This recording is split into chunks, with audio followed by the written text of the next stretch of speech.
क्या middle east में जारी महायुद्ध अब महाविनाश का नया मोड़ लेने वाला है? और क्या ईरान अब उस बम का इस्तेमाल करने वाला है जो इजराइल में भयंकर तबाही लाएगा? यह सवाल इसलिए है क्योंकि पेंटागन के एक पूर्व अधिकारी ने ईरान की तरफ से युद्ध में डर्टी बम के इस्तेमाल होने का दावा किया है।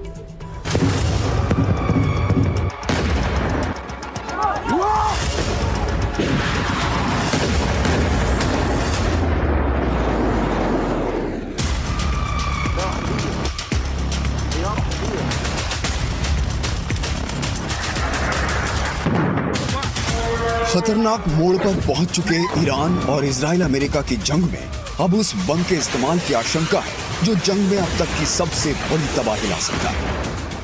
वो बम जिसका इस्तेमाल हो गया तो मिडिल ईस्ट में महाविनाश शुरू हो जाएगा। खबर है कि इजराइल और अमेरिका के हमलों से बुरी तरह घायल ईरान अब युद्ध में डर्टी बम का इस्तेमाल कर सकता है। ये सनसनीखेज दावा कोई और नहीं बल्कि अमेरिकी रक्षा विभाग के मुख्यालय पेंटागन के पूर्व अधिकारी माइकल रूबिन ने किया है। माइकल रूबिन के इस दावे ने न सिर्फ मिडिल ईस्ट के देशों बल्कि पूरी दुनिया की चिंता बढ़ा दी है। पहले आपको बताते हैं कि रूबिन ने डर्टी बम को लेकर क्या कुछ चेतावनी दी है। रूबिन ने कहा है कि इजराइल के लगातार हमलों से कमजोर हो रही ईरान की सैन्य और परमाणु संरचनाएं तेहरान को एक खतरनाक कदम उठाने के लिए मजबूर कर सकती है। ईरान रेडियोलॉजिकल डर्टी बम का इस्तेमाल कर इजराइल के शहरों को निशाना बना सकता है। ये न सिर्फ क्षेत्रीय स्थिरता के लिए खतरा है बल्कि वैश्विक समुदाय के लिए भी गंभीर मामला है। इसमें कोई दो राय नहीं है और तस्वीर भी बता रही है कि अपने सुप्रीम लीडर खामेनी की मौत से ईरान इस कदर भड़क गया है कि इजराइल और मिडिल ईस्ट में अमेरिकी ठिकानों को चुन चुनकर और लगातार निशाना बना रहा है। एक के बाद एक ताबड़तोड़ हमले कर रहा है। दोनों तरफ से भीषण हमले हो रहे हैं। ऐसे में माइकल रूबिन ने डर्टी बम से हमले की जो आशंका जताई है उससे बिल्कुल इनकार नहीं किया जा सकता। एक सवाल ये कि जिस डर्टी बम से हमले की आशंका जताई जा रही है वो आखिर है क्या? कितनी तबाही ला सकता है? डर्टी बम से ऐसा क्या हो सकता है जिसके इस्तेमाल की खबर से ही हड़कंप मचा है? तो पहले आपको डर्टी बम के बारे में बताते हैं। डर्टी बम को तकनीकी भाषा में रेडियोलॉजिकल डिस्पर्सल डिवाइस कहते हैं। रेडियो एक्टिव पदार्थ मिलाकर इसे तैयार किया जाता है। धमाके के साथ रेडियो एक्टिव पदार्थ फैल जाते हैं। यह कितना खतरनाक है इसका अंदाजा इस बात से लगाया जा सकता है कि इसका धमाका छोटा होता है लेकिन बड़े रेडिएशन का खतरा है। विस्फोट से आसपास के लोगों की मौत की आशंका बढ़ जाती है। लंबे समय में गंभीर बीमारी का खतरा बढ़ जाता है। बचने के लिए पूरा इलाका खाली करना पड़ता है और इसकी सफाई में करोड़ों डॉलर का खर्च आता है। डर्टी बम को लेकर एक्सपर्ट्स क्या कुछ कह रहे हैं ये भी आपको सुनाते हैं।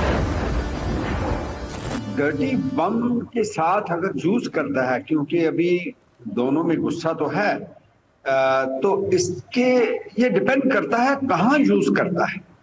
ये इजराइल के ऊपर करता है जहाँ किसी गल्फ कंट्री के ऊपर, क्योंकि मुझे लग रहा है कि ये डर्टी बम अगर इनके पास है जो कि बहुत से कहते हैं नाशक होता है, इसमें केमिकल्स भी होते हैं और काफी जो ह्यूमैनिटी लोग हैं वो सफर करते हैं, मारे जाते हैं। क्षमता काफी देशों में है।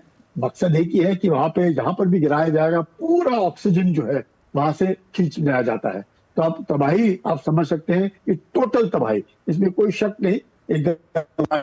ऑक्सीजन ले जाएगा थोड़ी देर के लिए तो वैक्यूम क्रिएट हो जाता है और उसमें सारे के सारे जो भी है उधर लोग मारे जाते हैं। तो जैसे पिछली बार जब इराक और ईरान की लड़ाई हुई थी तो इराक के बरखिलाफ इल्जाम था कि उन्होंने केमिकल बॉम्ब का इस्तेमाल किया। कहा जाता है कि डर्टी बॉम्ब अमेरिका ने अफगानिस्तान में भी इस्तेमाल किया है। तो इस तरह के जो है मकसद एक ज्यादा से ज्यादा नुकसान पहुंचा, ज्यादा से ज्यादा वहां पे जो कंट्रोल सेंटर्स हैं उनको, वहां पे जो लोग काम करते हैं उनको बर्बाद करना। देखिएगा केमिकल बॉम्ब इस्तेमाल करना ये क्या उसके ऊपर बंदिशें हैं इस तरह के बम इस्तेमाल नहीं कर सकते हैं और करने भी नहीं चाहिए, क्योंकि कुछ भी हो, चाहे वो न्यूक्लियर भी हो, क्योंकि न्यूक्लियर बम भी इस्तेमाल करना खतरनाक होगा, क्योंकि कहते हैं कि MAD यानी कि म्यूचुअली अश्योर्ड डिस्ट्रक्शन, मैड जिसे बोलते हैं। तो अगर कोई भी करना चाहेगा, अभी कहा जा रहा है कि ईरान में कहीं एक भूचाल के तौर पर कुछ पाया गया है जो सिर्फ 10 किलोमीटर था। क्या ईरान ने वाकई ही किसी बम को टेस्ट करने की कोशिश की, या फिर अमेरिका ने, क्योंकि उसको लगा वहां पे कुछ हो रहा है, उन्होंने इतना जबरदस्त डीप पेनिट्रेशन बॉम्ब से नुकसान पहुंचाया। जैसे हम देखते हैं कि आयतुल्लाह खमेनी की जो मौत हुई, तो कहीं ना कहीं इस तरह के बम इस्तेमाल करना, चाहे वो केमिकल हो, चाहे डर्टी बॉम्ब हो, चाहे पूरा न्यूक्लियर बॉम्ब हो, तो ये जो है इनके ऊपर बंदिश है। एक्सपर्ट्स का कहना है कि ईरान ने अगर युद्ध में डर्टी बम का इस्तेमाल किया तो इजराइल उसका सबसे पहला निशाना होगा। ईरान ये ठान कर बैठा है कि किसी भी हाल में सबसे पहले इजराइल को तबाह और बर्बाद करना है। मुझे लग रहा है अगर यूज किया तो करेगा तो इजराइल के ऊपर ही, क्योंकि इनका पहले ओपनली स्टेटेड पॉलिसी रही है ईरान की कि death to Israel, death to America.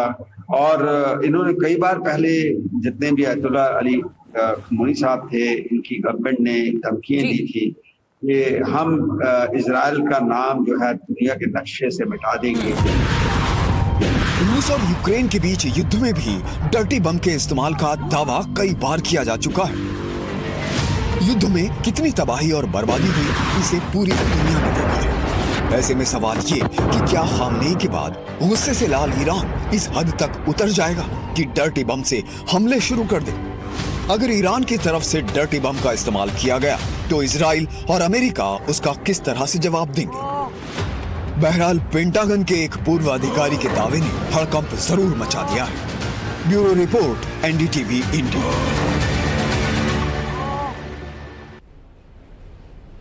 तो देखिए, युद्ध जो है विनाशकारी होता है और विनाश जो है इस समय उसने अपना अड्डा और घर ईरान में बना रखा है। अमेरिका और इजराइल पर ईरान के हमले, तेल अवीव समेत कई इलाकों में बमबारी हो रही है। ईरान ने इस ऑपरेशन को, ईरान ने जो लॉन्च किया ऑपरेशन, उसे ट्रू प्रॉमिस 4 ये नाम दिया है। कई और देशों में भी अमेरिकी बेस को निशाना बनाया जा रहा है इसी ऑपरेशन के तहत। ये ऑपरेशन कितना भयावह हो सकता है, ये एक एक करके तस्वीरें जारी कर ईरान साबित कर ही रहा है। देखिए, तेल अवीव हो या तेल अवीव समेत कई और इलाके हो, यहाँ पर जबरदस्त बमबारी की जा रही है। ईरान यहाँ पर अपनी मिसाइलें छोड़ रहा है और लगातार ड्रोन से अटैक कर रहा है।